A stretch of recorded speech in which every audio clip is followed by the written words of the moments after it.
Welcome to episode 64 of Working Towards Our Purpose. Thank you for being here. In today's episode, we are going to talk about how to be an achiever while struggling with mental health. But before we get into that, we're going to do our check-in with ourselves before we get into the episode. So take a moment to see how you're feeling today, see where you're at, and I will do the same. Yeah. So for me, I had the past 2 days were a little difficult. I was kind of struggling through some stuff. Thinking a lot about like making these episodes as good as I can and just constantly looking for like places to improve and that sort of thing. Sort of fell into a little bit of a rut for maybe 2 days, but last night I sort of switched up my routine and I stayed up a little bit later. I know, crazy. I'm normally like trying to be in bed like almost asleep by 9 p.m.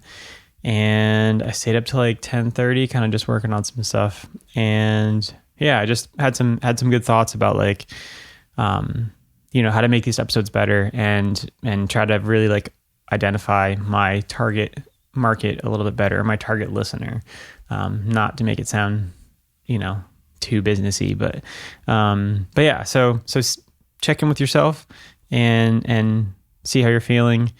And then, we'll get into today's episode.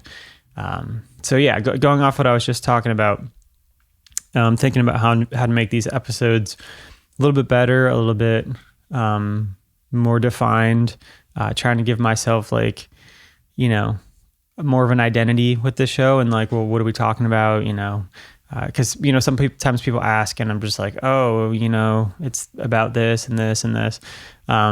So it really got me to think about like what I wanted it to be when I first brought it back as a solo show. And I think that still stands true. I still want to talk to an older version of myself. And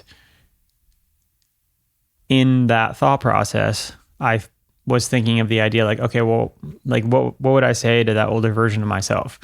And the first thing that came to my mind was like the idea of like being an achiever or like wanting to do these things, wanting to accomplish these things, having these like ideas in my head, and just like really being able to struggle with like accomplishing them and not really knowing at the time that I was sort of struggling with mental health, but yeah, that was sort of part of it for sure. So this episode is going to be about, how do you get through the idea of having to struggle with mental health while also wanting to be someone who achieves something, who like accomplishes something, reaches their goals, sets new goals. So that's really what we're going to talk about today. And I'm really saying this whole episode's kind of basically be like a conversation to myself, to my older version of myself. And hopefully it resonates with those of you out there that feel the same, that you feel like you're an achiever, you want to achieve stuff, but you're sort of always getting distracted or pulled back, and having to battle that, I guess, as you're trying to achieve things. I also want to caveat like achiever. I don't mean achieve as in like achieving in someone else's eyes, but more so achieving the things that you want to get done. And yeah, so again, this person that feels like they're ambitious, that they want to get things done, but they maybe have trouble finishing things. I mean, that was me. I always had a hard time finishing things. Whether it was like, I know we had an episode about like perfectionism and me not being able to finish drawings. That was like the first memory when I was really young or younger. And I mean, I've always struggled with finishing music. So another thing is like I would realize, or I would notice like this time had passed and I would kind of feel like in the same place. Like I would see a year go by, I would see 2 years go by, and I would be like, man, I still don't do this thing that I want to be doing, or I haven't done this thing that I wanted to do. And that's part of it. Like noticing that you're not achieving your goals. But then another part of it too was, if I think about like an older version of myself, like in high school, maybe in college, probably in corporate too, where I just didn't really feel safe. And what I mean by that is like I've just thought that like I was always doing something wrong, or I always thought that the way that I was doing something was the wrong way, or I wasn't making the smartest move. I always sort of didn't feel worthy of the things that I wanted. So hopefully that does a good job of like describing what I felt like back then. And this was before I really sort of started paying attention. I have a little fruit fly in here. Sorry. So this was like before I started paying attention to my mental health, and we'll get to that a little bit later. But I want to talk to that person. I want to talk to that person who, again, highly ambitious, but struggling to accomplish things, struggling to finish things. The first thing I want to say is that it's okay that the way that you are, the way that you exist in the world is okay, and you can still be someone who achieves something in spite that.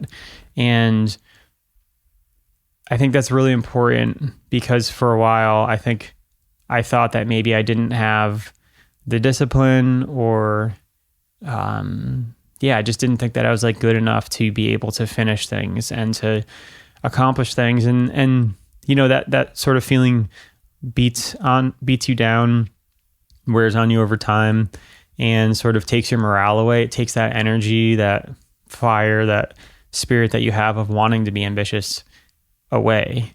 And I want to say that, like, another thing that I always felt like, I remember like people saying or hearing in movies or something, I don't know, somewhere hearing that like people can't change and people will always be the same. And I remember always like hearing that and sort of being bothered by that, because I think I felt in myself that I wanted to change. I wanted to be someone who could achieve things, but then I always heard these things like, oh, people don't change.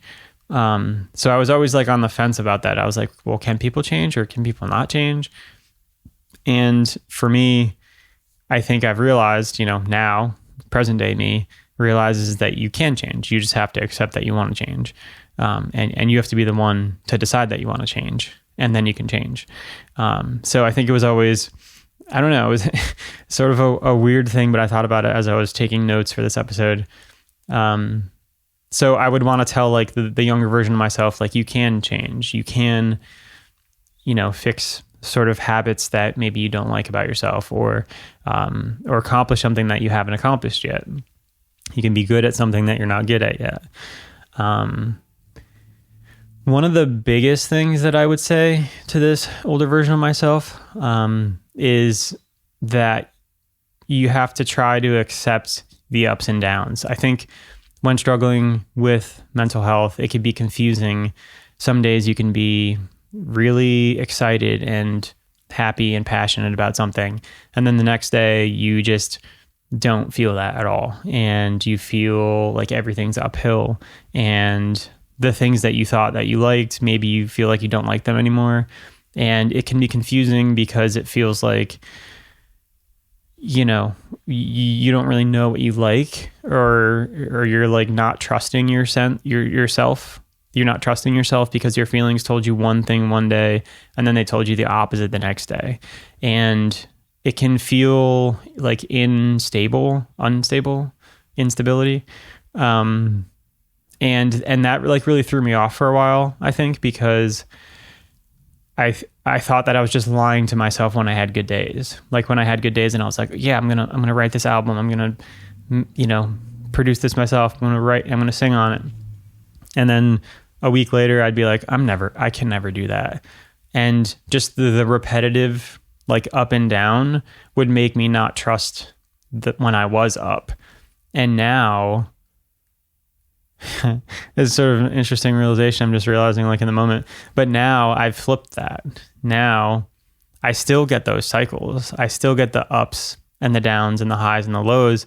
But the one that I'm not trusting now is the lows, which is really cool. And that makes me really feel full inside, because that's so different from how I used to perceive the struggles that I went through. And you can trust the highs. You don't have to only trust the lows. You know what I mean? You can flip it from, instead of feeling like you can't trust the higher versions of yourself when you're in a good mood and ambitious, instead of not trusting those feelings, you can trust those feelings. And when you feel bad, you cannot trust those feelings. And that is like, if there's one thing you take away from this episode, if there's one thing I would want to tell myself, that's what I would tell myself. I would tell myself, don't trust the lows, trust the highs. Because that's really been like a change of perspective for me, and really been a helpful thing. So we're not even into like the steps that I've created here. I'm going a little rogue in this episode, but that's okay.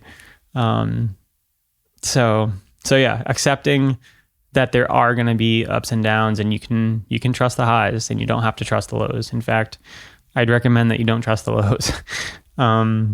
So yeah, and then the last thing that I kind of wanted to touch on before we get into these steps is, when I tried to force myself into a 9-to-5, it's a very stable lifestyle from my perspective. It was you expect the same thing every day. You come in every day, all your coworkers expect you to be the same you were yesterday, be the same you were last week, the same you were last year. And for me, that wasn't who I was. That isn't who I am. That's not authentic to who I am. I would go in some days and I'd feel depressed, but I'd have to pretend like I was fine. And that made me suffocate a lot of my feelings. And when you do that, you can't work through them. You can't get past them. So for me, forcing this like equilibrium life that was not who I was just really not good for me. And I think that once I was able to get out of that cycle, I was able to take a look at myself and to start accepting myself for who I was, to start accepting that I did have these highs and these lows, and that's okay. And you can be productive when you're in the highs, and you don't have to be when you're in the lows. So that's been really helpful for me too, is to just get out of that. Like, you have to show up every day exactly as you were yesterday for the rest of these 40 years that you're at this company. And of course I'm exaggerating and, making it dramatized, but yeah, I think I wanted to say that, about how forcing yourself to show up like the same every day was just really unhelpful. Because I think, kind of to wrap this thought up, is that when you do struggle with mental health, you do have sort of these ups and downs and highs and lows, and that's okay. And you can still achieve, and you can still be successful, and you can still accomplish your goals in spite the fact that you have these ups and downs. You don't have to be up all the time. I think I always thought that I had to be up all the time. And I wasn't allowed to feel depressed. I wasn't allowed to feel sad. I wasn't allowed to like take time to myself. That's how I treated myself back before, the older version of me. So yeah, if this is you, if you're someone who feels like they want to achieve, but maybe you struggle with anxiety or depression or ADHD or, any other sort of mental health struggles. I don't want to like pinpoint one or the other. For me, I think depression is the one that exists the most. So that's the one I kind of resonate with, but I think this applies to like any sort of mental health struggle. So what do you do? Like how do you achieve as somebody who struggles with mental health? And I've probably touched upon them already, but we're going to run through 5 steps now of things that you can do. And the first one is to realize that you have to do it differently. You can't achieve success. Well, I don't want to say can't, but for me, it wasn't helpful to like look at these people online, like to look at like Gary Vee and be like, oh man, I just have to force myself to work every single day and, you know, do everything he says and grind and like never sleep, like sleep later. Like that didn't work for me. And maybe it works for some people and maybe it gets them there faster, but if you don't get there at all, then it really doesn't matter. So you have to find your own path. You have to figure out what works for you to be able to be sustainable and productive. So if that means that you're working hard 2 days a week and you got to rest for 3 days a week, then, you know, if that's what your week takes, you know, you have to kind of like figure out what works for you. So I think that that's been really helpful for me to not think that I have to be the version of like, or feel like that I don't have to be what I see out there as successful. That you have to kind of find your own path and determine your own success. That's been really helpful for me. And then just going along with that, number 2 is listening to yourself. I think there's a lot of people that will tell you what they think is best for you. And although they might be good intentioned, when you sort of struggle with mental health, you have to realize that that's a part of it. And maybe that's something that somebody doesn't really see. So their advice may be good advice for someone else, but it might not be good advice for you. So I think listening to yourself is really important. I think, you know, I always think back to like my high school version of myself. I guess when I think of an older self, I didn't ever really trust myself or like listen to what my intuition was trying to tell me, listen to what my body was telling me. I would always just sort of listen to like exterior. I would listen to other people. And that was never really helpful for me. I'm not saying don't take advice from people, but I'm saying that sometimes people don't know the full you or the full what's going on in your head. So I think starting with yourself is good. And you can take people's advice, you know, you can tweak it maybe or use it in a different way. But yeah, always coming back to yourself and listening to yourself, to see what works for you. The third thing would be to slow down.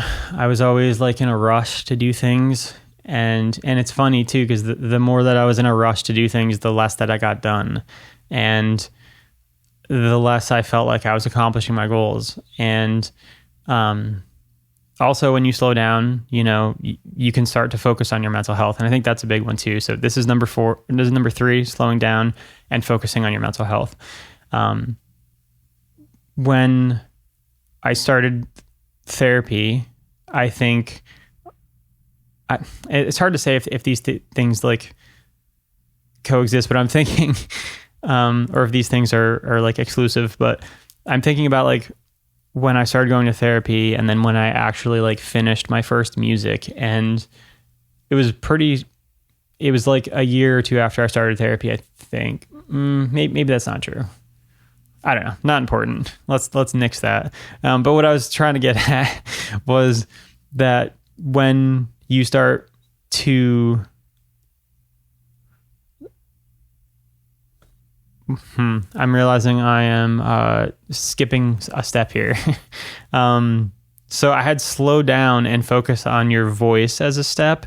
We're just gonna like not talk about that. So the third step will be to tend to your mental health. That's how I wanted to say it, to tend to your mental health. So sorry for going back a little bit here, but as you know, we don't edit this show. I don't edit this show. So we're going forward. But yes, so third step is tending to your mental health, and really like prioritizing it and thinking of it as something that you should be spending time on and should be working on. I think the older version of me thought it was a waste of time, or it didn't matter, or I don't know. I guess I was really just afraid of looking at it, which is why I made so many excuses to not look at it. But yeah, if I were to tell a high school version of myself, I would say tend to your mental health. Like, you know, figure out what's going on and talk to somebody, go to a therapist. Because once you start working through these issues and you can start seeing these patterns and the way that you act and the way that you think about things, you can start to pull them apart from like who you are as a person. And you can see that it was just this learned thing. You learned something, and maybe it wasn't the best or the healthiest way to do it. It was a coping mechanism to something else that was happening. And you can sort of depersonalize it. So you have this thing that maybe you're not proud of, but you could sort of see like how you got there. And then once you accept it, you can then begin to change it. And you can, if not finishing something is something that you want to work on, you can figure out why you're not doing that and then change it and then start to be able to make progress on that and start finishing things and start getting towards your goals and moving towards your goals. So yeah, I would say that that's a big one too, is just like tending to your mental health. And then the last one, step 4, would be to be kind to yourself. And this is something I've learned through focusing on my mental health, is just being kind to yourself. I was always, and still am sometimes, just very mean to myself in my head. Super critical, super judgmental, feeling like there was something wrong with me because I was feeling down or depressed, feeling like, I wasn't able to do things. I didn't have worth. But being kind to yourself can start to change those thoughts. Instead of beating yourself up, you can talk nicely to yourself. And we talked about this a lot in previous episodes, so I won't go too far into it. But that's one thing that has really helped me a lot too, is talking kinder to myself and seeing that the weaknesses that you have can be your strength. And just because you are struggling with mental health doesn't mean that you can't achieve things. In fact, it gives you a different perception, a different perspective that maybe you wouldn't have had otherwise, that could actually help you achieve your goals or help you be the person that you want to be. So I think that's all I want to say about those steps. And in an efforts of being kind to myself, I'm also a little distracted because I realized that this isn't the first time this has happened where I've made these steps and like 2 of them kind of say the same thing, but I made them separately and then I have to like adjust on the fly. But I'm taking a moment to practice being kind to myself, and we'll do better next time, and it's okay. Because I think I still got out what I wanted to say. And then the last thing that I wanted to say before we end this episode, is that when I say achieve, it doesn't necessarily mean like money. Like it's achieving. I just want to be like super clear on this. It's achieving the things that you want. And I think part of achieving is also like being the person that you want to be. And it doesn't have anything to do with like fame or riches, although it might, if that's one of your goals, is to like, be able to support your family, or, whatever it is, it's up to you. So I know sometimes like achieve can be like a negative thing, like, oh, you're a high achiever or whatever. But I think, more so just talking about like getting the things that you want, that you feel you want in your life, whatever success looks like to you, which is defined by you. So yeah, that's where we'll stop today. I think that's all I got for you. Thanks for sticking with me till the end. I know it was a little all over the place, but I still feel pretty good about it. So,